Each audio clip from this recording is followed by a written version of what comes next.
আসসালামু আলাইকুম ওয়া রাহমাতুল্লাহি ওয়া বারাকাতুহু। বন্ধুরা সকালে কেমন আছেন? আশা করি সকলে ভালো আছেন। পবিত্র মদিনাতুল মুনাওয়ারা থেকে আপনাদের সকলকে জানাচ্ছি স্বাগতম।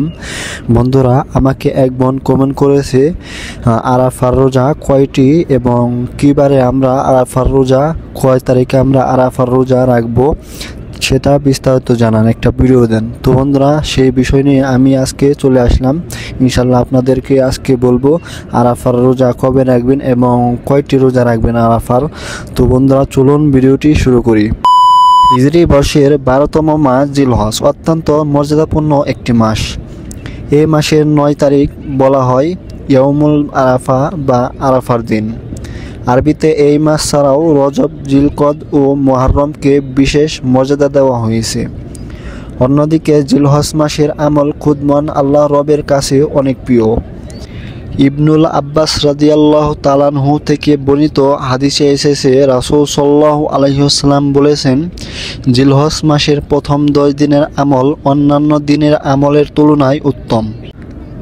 তারা সাহাবায়ে কেরামকেও জিজ্ঞেস করিলেন, জিহাদও কি উত্তম নয়? রাসূল সাল্লাল্লাহু আলাইহি ওয়াসাল্লাম বললেন, জিহাদও নয়, তবে সে ব্যক্তির কথা স্বতন্ত্র যে নিজের জান ও মালের ঝুঁকি নিয়েও জিহাদ করে এবং কিছুই নিয়ে আসে না। সহিহ বুখারী হাদিস নং 918। তবে আরাফার দিনের রোজা কয়টি এবং কোন দিন রাখতে হবে এটি নিয়ে অনেকেই বিভ্রান্তিতে পড়েন। এক্ষেত্রে মনে রাখতে হবে আরাফার রোজা একটি, 2টি কিংবা 3টি নয়। জিলহজ মাসের চাঁদের উপর ভিত্তি করে 9 জিলহজ আরাফার দিনের রোজা রাখতে হয়।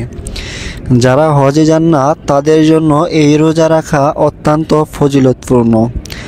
আর হাজিদের আরাফার ময়দানে অবস্থানের দিনই মূলত আরাফার রোজা রাখতে হয়। চলতি বছর 1446 হিজরি অর্থাৎ 2025 সালে আগামী 5 জুন পবিত্র হজ অনুষ্ঠিত হতে পারে।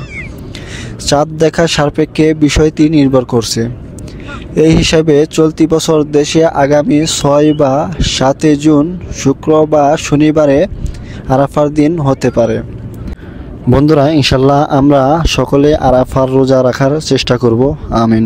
তো বন্ধুরা, আমার ভিডিওটি এই পর্যন্ত। ইনশাল্লাহ পরবর্তী ভিডিওতে আপনাদের সাথে দেখা হবে।